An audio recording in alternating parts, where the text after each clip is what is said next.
The Center for Educational Media and the College of Education at Middle Tennessee State University are proud to offer professional development to K-12 educators in Tennessee through our online video library. These videos are aligned with standards set by the Tennessee Department of Education. For more professional development videos, check out our website at cem.mtsu.edu.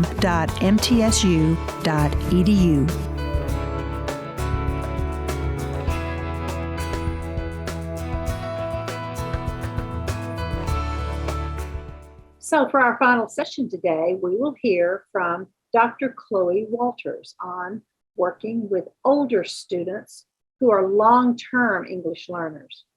Dr. Walters, would you join us on screen now? Hi, everyone. How are you? Well, thank you for being with us today. And to our viewers, Dr. Walters is an ESL teacher at Rocky Fork Middle School, and she has experience and insight into effective classroom strategy for older English learners. Dr. Walters, I really look forward to hearing what you have to share with us today. So if you can go ahead and get started.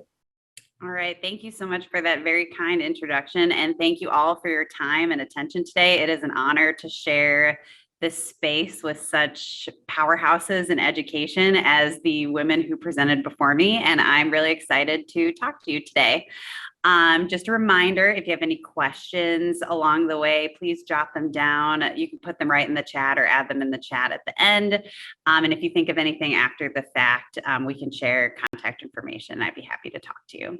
All right, so I am going to be talking about supporting long-term English language learners in the middle school setting specifically. I like to start any type of instruction with success criteria so that you know where we're going. So I hope that by the end of this session, you feel comfortable incorporating simple and effective strategies for language acquisition into your instruction, and then also supporting the social and academic growth through your own teaching specialty of your long-term multilingual learners. Just a little bit about me. I began my educational journey with a bachelor's in Spanish. I was very headstrong and thought I was going to teach high school Spanish for the rest of my life. And I had a mentor, thankfully, when I was trying to figure out what I wanted to do for graduate school, say, you know, I think you might really like TESOL. Why don't you give it a shot? Why don't you check out some of these programs? And he was absolutely right. I fell in love with TESOL. I got my master's at SUNY Cortland. And then after moving here and beginning to work at Rocky Fork Middle School and interact with the incredible educators in Rutherford County, I pursued and earned this year my doctorate in learning organizations and strategic change from Lipscomb. My professional background, so I'm the lead MLL or ESL or ELL or one of the many acronyms used in education teacher at Rocky Fork Middle School. It is a public middle school, and I have enjoyed the last 4 years working here beyond measure. Since it is a middle school, I do work with many long-term English language learners, considered long-term after being in and receiving English language learner services in a direct serve format for over 5 years. Obviously, our middle school starts in 6th grade, so that's how I came to start working with long-term English language learners. I also have some background in adult English language learning. Some of those students were also long-term English language learners as well. I volunteered as a conversational tutor at Onondaga Community College in Syracuse, New York. It started as field experience requirements for my TESOL program, but I ended up enjoying it so much that I had them write me a letter stating that it was a volunteer service. And then now I am so proud to be an adjunct professor at SUNY Cortland, my alma mater. I'm teaching in the graduate program from which I graduated, and I am teaching a much more in-depth course of some of the concepts I'm going to discuss with you today. So if you have any questions about it, I obviously love to talk about it. Okay, so ensuring success for long-term English language learners at the middle school level, I have found has two main pillars. The first is that there is an understanding of WIDA standards, can-dos, expectations at different levels of English language proficiency throughout not only the staff of your school, but your students as well. And then in terms of instruction, we try to focus on SIOP, or the Sheltered Instruction Observational Protocol. And I'm going to focus today on how the building background and comprehensible input components of the SIOP model are really key, not only in strengthening your own ESL department, but also providing actionable strategies that are easy to implement in any content area. Okay, so this is an example of how I make the WIDA standards more accessible, and our previous presenters were also talking about how they make their rubrics more student friendly, so I was so excited to hear that. These are two examples of rubrics that I made. I have students sometimes highlight where they are on their English language rubric in terms of writing or speaking. I have another one that looks just like this for speaking. And then we look at their projections and they highlight in a different color where their projections are, so that from the beginning of the year or from when I first meet them, we are really looking at, okay, these are all of the things I can do, and these are the things I want to be able to do. We focus on that because it takes the idea of any sort of deficit out, because you're just focusing on, I can do all of these things. Let's see what else I can do. And then I also provided a scaffolded format of this rubric as well. So sometimes with long-term English language learners, it is absolutely worth it to have a lesson on WIDA expectations, or multiple, because how can students succeed if they're unsure of what they're being expected to do? So allowing them to fill in either with scaffolded discussion that we have, or with their own words that they come up with, what they're being expected to do at each level before or after they highlight and identify what their levels are. We also have WIDA Can-Do descriptors. This is an amazing tool, and we provided this to the staff this year, and it was such a sensation. So we listed the students in terms of their reading, writing, speaking, and listening English capabilities.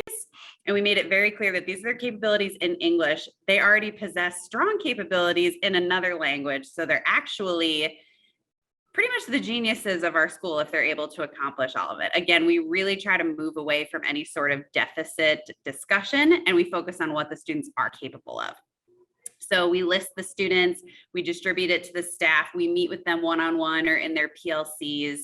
And this is kind of the connection between making the students aware of their WIDA expectations and making the staff aware, because we all are English language learner instructors in a school.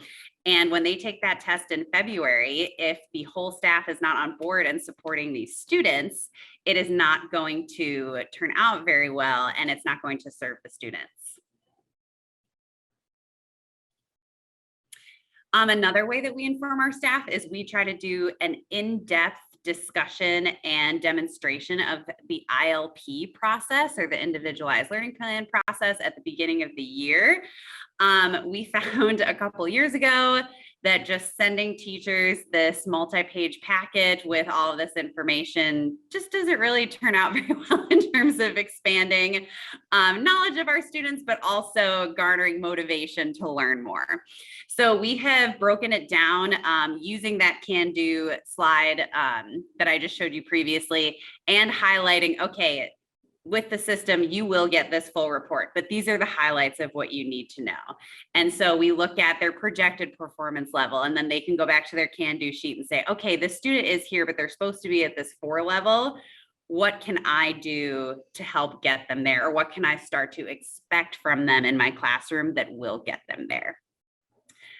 We do, of course, go over how to read the other areas of it, but we really try to focus on their goals, what they can do now, and what you should start to expect from them in terms of their abilities in the future.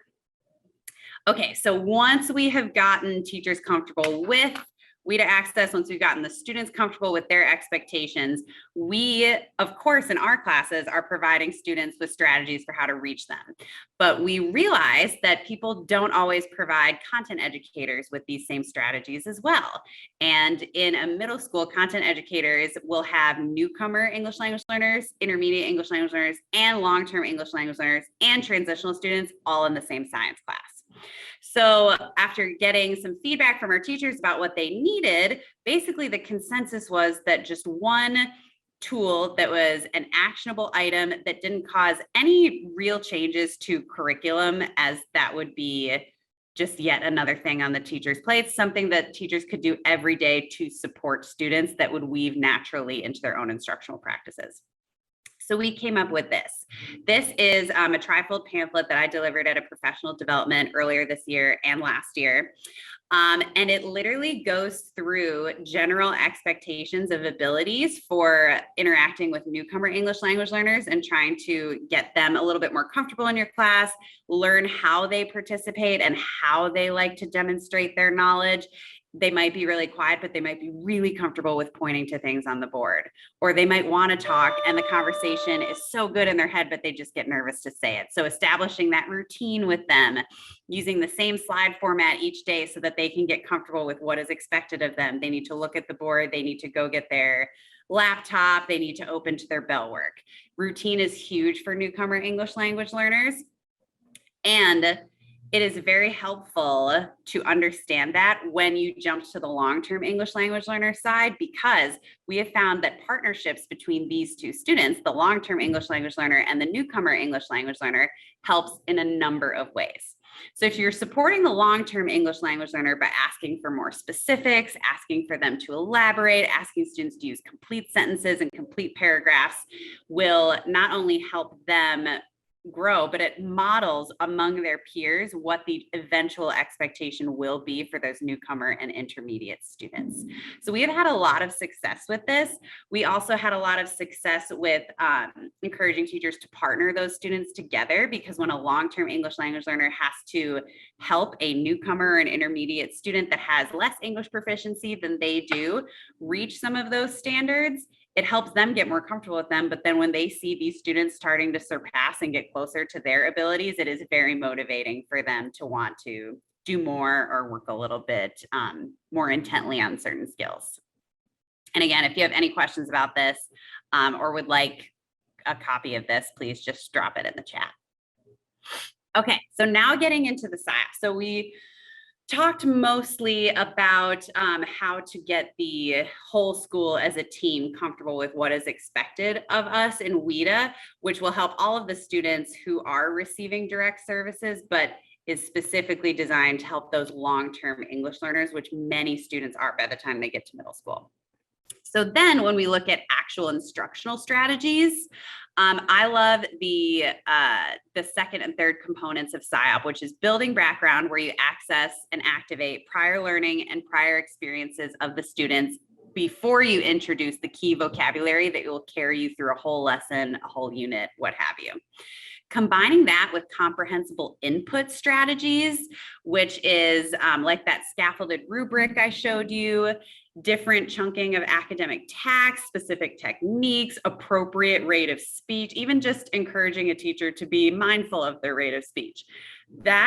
Those together lead to really meaningful learning connections. And we have found that once teachers establish their teaching with building background and comprehensible input, it supports all of the students in their class while targeting the needs and strengths of our multilingual learners.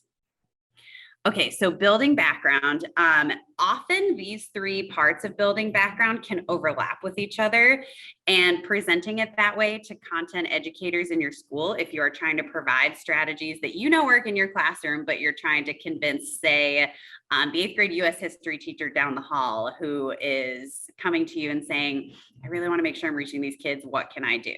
You have to be careful with delivery, because, I mean, we all are teaching right now, so we know how crazy everything is and how much more we have on our plates. But if you can deliver it as, I know you're already doing these things, or you do these things, if you do them in this way with this intention, it is going to help those students. So if you present this as something that teachers are already doing, and most of them really are, but if you encourage them to build a little bit more intention with it, it is going to really, really support those students in that class. So multilingual learners come to us and come to our middle school with tons of prior learning experiences, both in this country, in this state, as well as out of state, out of country, all over the world. And we really want to make sure that we honor that in our classes, and it helps them weave into our school communities as well when they're able to share prior learning experiences that they've shared with their peers, but also different prior learning experiences that maybe their peers in a classroom in Smyrna have never had. And then when you get them to the point where they realize that they have prior experience, it is so much easier to introduce the key vocabulary terms that they're going to need to understand to get through the next lesson and to meet the grade level expectations than if you just jump right in to the standards themselves. So prior learning experiences, it lowers the affective filter. It shows increases student confidence. It does show them that, oh, I have learned about this before. I've learned something similar. Now we're going to add to it. And then key vocabulary, it must be reviewed frequently throughout a lesson. So key vocabulary is sometimes tough because when you look at the 3 standards you have to teach that week, and you think of 40 vocabulary words that would be really helpful if everybody knew. You have to pick the key 3 to 5 and when you're starting that are absolutely crucial. And then if students are meeting those, you can organically introduce other vocabulary terms. So introducing that to teachers typically goes very well because accessing prior experiences and prior learning, many warm-up models that teachers use in schools often already do this. So if they're intentionally doing it and not skipping it, it works very well in their instruction. And then the key vocabulary, while at first it can sometimes be challenging for teachers to pare down what is most essential, it ends up really supporting students. And then the students can start to play a role in, these are the 3 vocabulary words, but I'm going to choose 4 more off of this list that I'm going to learn by the end of the week. And then we have comprehensible input. So that can relate to intentional speech. Just because a student converses with an educator comfortably, naturally, organically, does not necessarily mean that the input is just as comfortable. And so monitoring your rate of speech and understanding that even if you have a student who is a long-term English language learner, maybe consistently getting level 3s and level 4s in speaking and listening, but aren't quite testing out, sometimes you might still have to lower your rate of speech, really enunciate, because they are processing in more than one language. So that is important to remember, and can sometimes, with the pressure of getting through curriculum requirements, getting through standard requirements, and getting through components that are expected by your school, can be a little bit difficult. So that is something that we encourage teachers. Hey, this comes with practice. You're not going to ruin anyone's education if you talk too fast in a lesson, but just try to remember that this is helpful to all of your students, but specifically these students. Visual organizers are a huge component of comprehensible input, and I actually have a couple to show you in the next few slides. I typically start a year providing a bunch of different organizers and teaching with each one. When I do this, I'm able to see, kind of collect some informal data on what subjects work best with which organizer, and then which organizer students are liking. And then I also take this a step further by putting them all up and saying, okay, we have to work on this. You're going to choose the organizer that we break this down in, and then kind of seeing what students like to do. So I use all of this to develop what I share out to the teachers. So I might say, hey, if you're focusing on taking your key vocabulary and using it to answer questions based on a text or based on observations in a science experiment, I would recommend these types of models based on what I've seen in my class. And then chunking, I believe that this should be used in every classroom, regardless of the population of learners within the classroom. I'm so glad that gone are the days of long lectures where we had to just take notes and hope that we were getting everything right. Instant flashbacks to my AP Euro class. That was not a great experience in high school. Chunking is really, really helpful because it can allow students to I guess, get rid of the pressure of looking at a giant text and thinking, oh my gosh, how am I going to read all of this? If you chunk out the specific parts, you can decide each day as a teacher, okay, they actually are ready for more, or, oh, I'm so glad I just did this because we really need to make sure they understand just this part, rather than trying to rush through a whole article when you might only need that one section. So introducing this to teachers usually takes a little bit more time to see fully implemented than the building background, because the building background is quick, whereas comprehensible input does take some thought and reflection. So if you just continue to provide not only samples of how to do it, but provide the example and continue to teach your students that way, it can be really helpful in getting other teachers on board. And then at least you know that those long-term ELs are getting those supports in your class. So you can tell them, hey, when you're taking notes in this class, why don't you do it in an organizer instead of in, typical note-taking fashion? And it can really help them start to take autonomy for their own education. And then technology. So this year, our school went 1-to-1 in terms of technology. Every student had a laptop, which was an experience that was full of ups and downs for us as educators, but it allowed me to explore several different online platforms that I hadn't maybe taken advantage of fully in previous years. I found that for building background leading into comprehensible input, Nearpod is such a fabulous tool. Our school buys accounts to Nearpods. They do come with a price, but typically that can be negotiated at the school level. It allows you to embed any type of information that you want the students to read. It provides video opportunities. Students can enter information by drawing, by speaking, by writing. So it really allows a whole child development of learning within a system that saves everything that the students do. So you're doing this really fun lesson and you're activating prior experience. All of the students put in their experiences. You can literally save that page to check later, okay, so that you can reference it in future lessons. If students are completing a vocabulary activity at the end after vocabulary has been introduced and drawn and read and discussed, you can save the results from that. Which brings me to the final part that brings these two pillars together, is that data is really, really helpful, not just in making everyone is aware of WIDA expectations, but also in supporting those long-term English language learners. Informal data should be collected on those learners as much as possible. So these are just a couple of platforms that I'd be happy to talk about later that do allow you to collect that data, all while providing a fun and competitive game-like environment for the students. Okay, so this is a resource bank that I created for a PD that I did in the fall with our RTI coach for our classes. And so basically, I'm sure you've seen a lot of these before, so I'm just going to go through it quickly. But we have a set of resources that we provided paper copies to the teachers who attended the PD, as well as editable online copies. This is something I cannot recommend enough, providing for your teachers, your content area teachers, and your ESL team, is that any resource that you provide should be immediately editable and immediately usable. So that's why we provided it in 2 formats.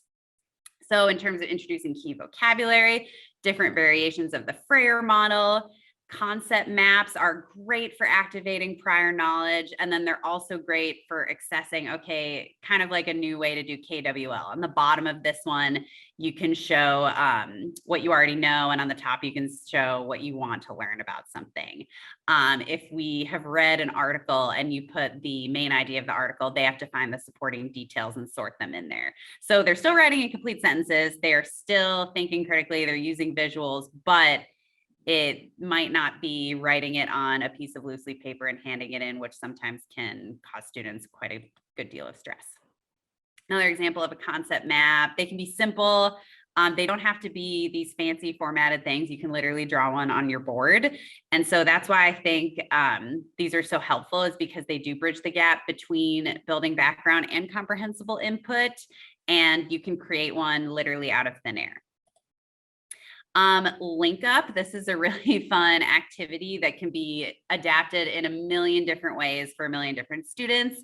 So if each student in your class has a vocabulary word, and then you give them the vague teacher direction of find two people and have a seat. And then you have to find your people, you sit down, and then you say, okay, what your group is now those words. So what do those words all have in common? You can do this with quotes. You can do this with words and images. You can do this words, images, and examples from the text. And it's a really great activity to get students up and moving. It reviews the vocabulary with them, but it makes the input more comprehensible, especially if you're using it to introduce content that they're going to be seeing in later lessons. And then this is just an example of what I would put on the board. I love in these scenarios to use the Mission Impossible theme song at timer. It really gets the students speed walking to each other. I don't know why that music creates such a sense of urgency in older learners, but I thought I would include it because it's worked for me. And then we also have social media updates. And this is something that I had read about, but I started doing this year, and it has been not only so much fun to see, but so cool to see students who, you know, would balk at the idea of writing a sentence on the board for the class, but are so excited to share their Instagram post or their tweet that's literally the same sentence. So sometimes long-term ELs have an amazing capability of technological use, as we've seen this year, because phones were allowed and then abruptly taken away this year in our school year. That's part of their background knowledge. So if you bring that into the lesson and they're like, oh yeah, I got this, but then you say, okay, your tweet has to be 3 sentences. It's a lot less scary for them than, okay, write 3 sentences on this exit ticket that looks like a quiz that reminds you of grades. And then it's really fun data for you to look at because it allows them to still reach the objectives that you've set, but add their own creativity to it. You can see that your more serious or sarcastic students usually tend to move towards Twitter. They told me Facebook was for old people, so no one did that one. And then they loved the Instagram post, especially the students who are artistic. And then this is just a platform. I mean, you can find these anywhere. You can have the students create them. It's as easy as just Googling a template and providing it to your students. As long as you have clear directions on what they need to do, it'll work. So those are just a couple. Obviously, there's millions more. And if this were a PSYOP conference, I could go in depth about the millions of different strategies that you can use. But I just tried to pick a few for you today in keeping with the goal of providing actionable and usable items right away. I can't thank you enough for your time, and I can't thank you enough for your devotion to long-term English language learners and the strategies that support them, because those strategies support all learners if you're doing them with intention. So thank you, and I look forward to your questions. Thank you so much, Dr. Walters, for sharing your expertise with us. As I was watching you present, I thought I would really love to be in one of your classes, as you clearly have a passion for teaching these strategies, and I really appreciate the time you've taken to share them with us in such concrete, tangible ways. I mean, I walked away with 2 or 3 things that I'm going to try with my students in my classroom immediately. So I really appreciate you taking the time to put those together like that for us. One of the questions that we've received from a viewer really speaks to these, the issues of technology that you've mentioned a couple of times, you know, being a one-to-one school and also having phones and then having those phones abruptly taken away. How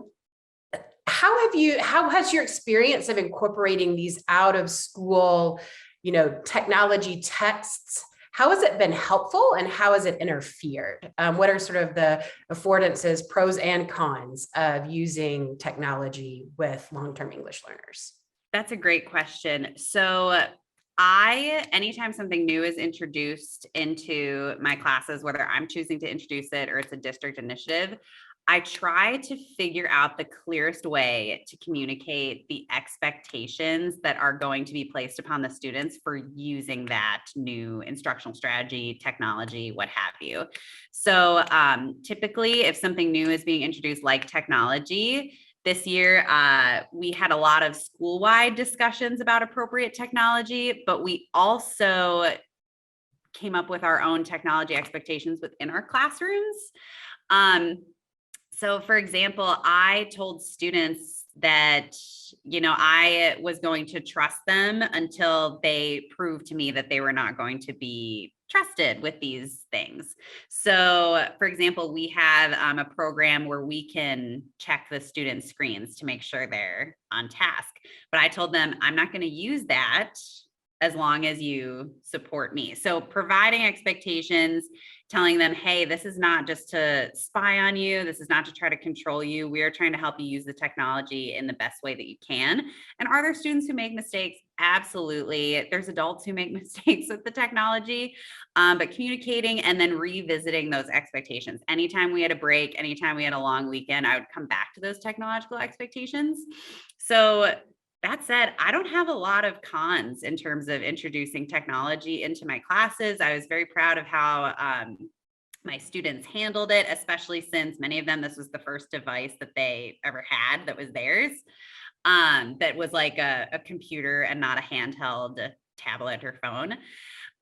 So we worked through a lot of difficulties together. The main difficulties were out of the students' control or out of their knowledge. So for example, we know that pressing the refresh button in the corner can solve a lot of things on a computer, but a student who's being handed a computer for the first time might come up to you 18 times in a lesson while you're teaching and say, it's frozen, it didn't go on, what's happening? So I would also recommend in teaching those expectations, just teach a couple general computer strategies. It's still a great way to introduce language, and students need to understand the language of technology. So you can even apply that to your language objectives when you're teaching, but it just makes things run a bit smoother. I have loved using things like Quizlet, Quizzes, Nearpod. It collects so much data, and it collects it in a simple enough way that I can share it with students without adjusting it or having to modify it.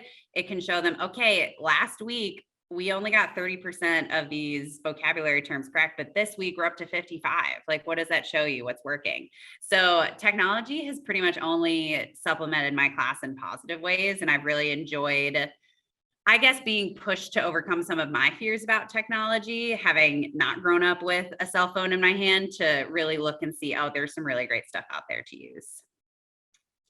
Wonderful. Thank you so much. And this leads in really nicely to the next question, which is about data. You just talked about how the technology really helps you with collecting informal data. So one of the follow-up questions was just, can you speak more about how you use that informal data to inform your instruction, especially for those students designated as long-term English learners? Absolutely. So at the beginning of the year, when I look at their WIDA access scores that I probably already know because I taught them the previous year, as well as their projections, I try to see as much as I can how to convert those projections into what scores would look like on actual classroom activities that we're doing. So for example, anytime I did writing, whether it was on paper in a traditional format or a paragraph in Nearpod or the 3-sentence tweet, I would grade it with the WIDA writing rubric. So allowing students to see, okay, like you're trying to get a 4.4, but you wrote me 2 words. Like what's going on here? And then, so those ways, and then I would get students to grade their own stuff. So I would say like, okay, you just made your tweet. Now grab your rubric and go give it a grade, and then grade 2 others in the class. So those are ways we kind of did data in class. I have saved every single Nearpod that I've ever done because the reports are invaluable. And so I would typically use, after a unit where we analyze several texts through the Nearpod, and I was able to guide them through the first part. And then as they were able to kind of command more agency over the differentiated tasks I would give them, they were typically writing or speaking based. I could switch it so that it was student pace. So then I could watch like who was progressing quickly, who was taking their time at one, but maybe generating some really great writing. So I would think, okay, like they might need a little extra time to get to that projection. The students that are rushing, like, why are they rushing? What are they skipping over? Does writing make them nervous? Are they just really, I mean, it's tough to get middle schoolers to speak, but once you find something like Flipgrid that they enjoy, you know, sending stickers to each other and everything. So it allowed me not only to look at long-term goals, but it would literally shape every day how I went into the next day. So I could look at the data and be like, oh, their writing was great, but they all used one of our key vocabulary words wrong. Like, we need to hit that again tomorrow. That's just one example, but pretty much at the end of each day, I do some sort of exit ticket, whether they know it's an exit ticket or not. And that also is very influential in what I decide to do, both short-term and long-term. So one of our viewers is wondering if there is a curriculum that you use in your class. Yes, there is. We just, well, it's under development, but we use a curriculum that was created over the summer by our central office and a few curriculum leads who were hired to start to craft this curriculum. And it still is in the early stages, so I'm sure next year will be more developed. But we use different texts from Imagine Reading, because this year our middle level and upper level, where they weren't connected to content credits, were focused on supporting ELA standards. And so we aligned our WIDA standards with the 6-8 ELA standards, and then applied different units from Imagine Reading that went through in a certain order per grade level. So I did use that. It was the first time we were able to use it, so we were given a lot of freedom. I tried to use it with fidelity just so I could get as much data as I could about, okay, this aspect of it is great, this aspect is not really working. So we do follow a curriculum, but I realize that is rare. A lot of times ESL teachers are told kind of like, oh, good luck. Like, you got this, you'll figure it out. Here's a couple standards you can ground your work in, but here you go. So it's part of my professional goals to one day in the future provide an affordable but rigorous curriculum that could be used at different levels that does focus on long-term English language learners, because I found that's where my passion lies.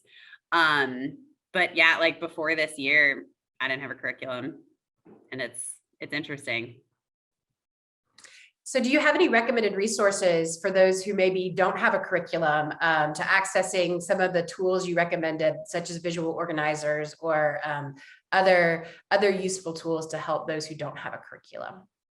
Yes. So any books about the SIOP strategy that you can get your hands on, the new editions, of course. The old editions are great, but the new editions are just chock full of really applicable strategies. There are two books. One is called 99 Strategies, and the sequel to it is called 99 More Strategies for Incorporating SIOP in Your Classroom. I love these books because they not only provide the strategies, they provide adaptations for it, and then they show these little teacher vignettes of teachers using it in the class. And there's another book called Making Content Comprehensible for English Language Learners. Super, super helpful. And I can provide those references later if you need them. Other than that, I would say look within your networks where in your district. That we all know the quote, where the best PD is typically the teacher down the hall. I constantly consult with my partner teacher, Sarah Bilbrey. We have an email listserv in our district that was started by a teacher who wanted greater networking, and we've gotten some great strategies from there. No one is ever going to think less of you for reaching out and saying, hey, I see you've had success in this. How do you do it? And if they do, they're not worth your time. So I would look to your colleagues as well. Thanks so much for reminding us. Again, this collaborative is hoping to do some of those same things in terms of helping us find networks and resources to engage with each other. In the last session, we talked with Dr. Chumney and Dr. Holloway about how they collaborate with the general educators in their building. But I think working in a middle school, it's a little bit different context than in an elementary school. So can you speak a little bit to how you find the time or how you find the space to collaborate with the content area teachers in your building?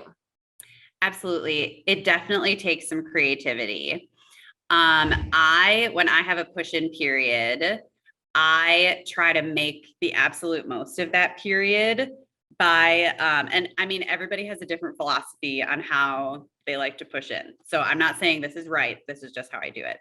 I try to highlight for teachers at the earliest possible time what they're doing well to support students. I don't want them to think I'm ever in there like observing them or there to provide feedback, but I do try to provide positive feedback so that a positive relationship is established with our department. I am very fortunate to work with a lot of amazing teachers. So some of you might be listening to this and going, oh, try that in my school. But I mean, if you can find a couple of teachers who are powerhouse educators, who are passionate about kids, establishing a relationship with them first, even if it's just a few minutes in the hallway, or you've had to split your 45-minute period into two 20-minute push-in periods with two separate groups of students, really try to listen to that teacher, look at what they're doing, and then maybe follow up later with an email saying, hey, this was so great. I'm not sure if you have studied TESOL theory, but this is really supportive to your long-term learners. We also have an amazing PLC schedule at our school where every Friday teachers get a double planning period where they do PLC together, but it's for 90 minutes instead of the typical 45. And so typically my partner teacher and I try to get coverage so that we can attend at least one of those meetings each cycle so that we are interfacing with the teachers a lot. A lot of schools I have found do kind of silo ESL departments a little bit, whether they mean to or not. And so I also think that a way to collaborate is to literally just get out there, introduce yourself to people, pop into classrooms, make yourself available. I release schedules of when I'm available to meet with people. I have little forms of people say, like, if you want me to come to your class and check out what's going on with the student, I'm happy to come. These are the periods where I can. It is difficult though. I won't sit here and pretend that it's easy to do, especially during, for example, WIDA access season. People might start to forget you're there because you're down in a testing room all day providing these somehow simultaneously very boring and very stressful tests at once. It's such an interesting mix of emotions. So one way I still keep in touch with the teachers is I started this newsletter at our school called WIDA Wednesday, where I update them on, okay, this is how many kids are testing this week, this is who's testing each day. And it just really has helped teachers maintain interest in what we're doing and then also feel like we care enough to inform them. So I would say creativity, grit, getting in people's faces. And then, I mean, just finding the people who are passionate about education, are passionate to try new things with you. That won't be everybody in your building. And that's not a failure on your part at all. So just focus on the people that are willing to learn with you and learn from you and that can teach you things, and that collaboration will grow organically. Yes, seeking out those like-oriented people, maybe not always like-minded. Sometimes we've got to each other to help grow each other's minds. But if you have those same objectives of really making a difference for kids, that can really build a beautiful partnership and collaboration. The last question I have for today is specifically for science and social studies content teachers. The viewer has asked about good strategies for those teachers, and I know you could probably do a whole session. So maybe just a couple of quick tips of what are some good strategies to help science and social studies content teachers, with the understanding that often these strategies are good for all of the learners in their classroom and not just those students that are long-term English learners. Absolutely. So I attended a couple of years ago the SIOP Training of Trainers program in Washington, D.C. at the Center for Applied Linguistics. And we actually did a social studies strategy simulation. My biggest thing with science and social studies is that there are so many rich opportunities to connect difficult vocabulary terms with beautiful images that are sometimes overlooked for the sake of, oh my gosh, I have 80 standards to teach in this semester. How am I going to do this? We just got to jump right in. And so I typically remind teachers to, as much as they possibly can, whatever they're learning that week, their learning objectives are, create some kind of visualization of that for the students. Especially in states that do have English only legislation. Some people in your building might have some opinions about you providing things in an L1. I, of course, embrace, all languages in my classroom, but if you're getting students to connect an English word with an image, that can be so helpful. And science and social studies are just so rich with imagery. Another thing is those concept maps are really helpful, so that students, if they start one at the beginning of the unit and build it so that they see it's all connected rather than little lessons that only exist in certain days. Maybe they didn't like the lesson on Thursday, but because it connects into their favorite lesson on Monday, it can help them when they're trying to get a big picture of things. I do try to encourage vocabulary teaching. I did a lesson with my students when I was teaching an 8th grade US history lesson about the difference between the word precedent and president. And so we talked about what pre means, and we talked about why those words sound similar and where the change occurs and why do they have two different meanings? Do they connect at all? And so anytime that you can do something like that for a warm up, or perhaps a discussion as you're transitioning between units, that can be really helpful as well. Things like link up are really helpful in those classes. Typically those classes are some of the biggest in the school because, at least in our school, we have 4 ELA and math teachers, but 2 science and social studies. Those 2 split the kids. So they have like 120 kids a day. And so activities that do allow students to get up and move, where those teachers can kind of cycle through and see how students are interacting with each other, those can be really helpful. And those can be really illuminating as you're listening to student conversations when they don't know we're listening. That can help these teachers realize, oh, you know, this is helping a lot of my students. This is helping other students close gaps.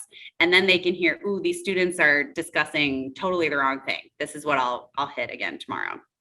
But again, if you're interested in science and social studies strategies, I cannot recommend those SciOp books more, 99 Ideas and 99 More Ideas. They're very helpful. And while they're not content specific, there are definitely some examples that would relate to social studies or science specifically. Dr. Walters, thank you so much for the wealth of knowledge, for your expertise, and for sharing your passion for working with middle school learners, and especially those designated as long-term English learners. We really appreciate you sharing your time and your knowledge. Thank you so much. I've had such a lovely time listening to these presentations, and I feel so honored to be here.